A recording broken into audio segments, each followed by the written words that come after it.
அந்த மலையில் பார்த்துடலாம் அப்படின்னு தான் ஒரு மலைக்கு போகிறாங்க. இமயமலை முதற்கொண்டு பர்வதமலை முதற்கொண்டு எல்லா மலைக்கும் போகிறதுக்கு என்ன காரணம்னா ஈஸ்வரன் மலையில் தான் இருப்பார்.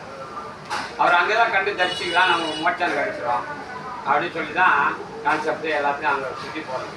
ஆனால் எந்த மலையிலையும் அவருக்கு இறைவன் இல்லை, இந்த மலையில் தவிர. அது எல்லாம் இதுக்குள்ளேயே அடக்கம். சரிங்களா? அதனால தான் சொல்கிறாங்க, சிரத்துக்குள்ளே ஜீவித்திருந்தால் சிரஞ்சீவின்னு சொல்லுவாங்க. இப்போ நம்ம சிரத்தை விட்டு வெளியில் சுவாசம் வெளியே போகுது, வெளியே போய் நம்ம இந்த உலக வாழ்க்கையில ஜீவிச்சுட்டு இருக்கோம். அது வெளியில் போகாமல் தனக்குள்ளே நிறுத்தி ஜீவித்திருக்க பழகணும். அதுக்கு தான் சித்தரித்தன்னு பேர். அப்படி பழகிட்டீங்கன்னா நீங்கள் உங்களுக்கு சிரஞ்சீவின்னு பேர். அந்த காலத்துலலாம் லெட்டர் எழுதும்போது சிரஞ்சீவி மாப்பிள்ளை அவர்களுக்கு, சிரஞ்சீவி மகன் அவர்களுக்குன்னு எழுதுவாங்க. அந்த சிரஞ்சீவி அப்படின்னா என்றென்றும் வாழ்ந்துட்டு இருக்காருன்னு அர்த்தம்.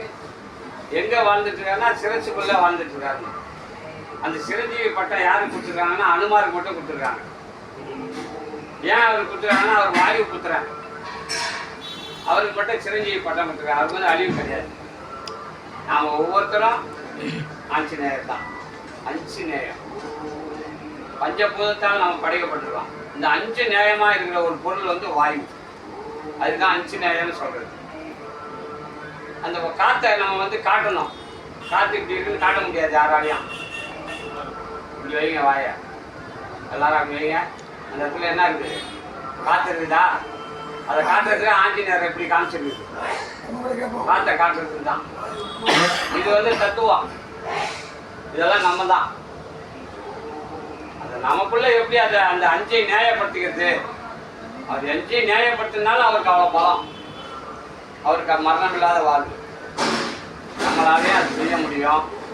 அது சூட்சும ரகசியம். குரு மூலமாக தெரிஞ்சுக்கணும். அதுக்கு நிறைய ரூல்ஸ் அண்ட் ரெகுலேஷன் இருக்குது.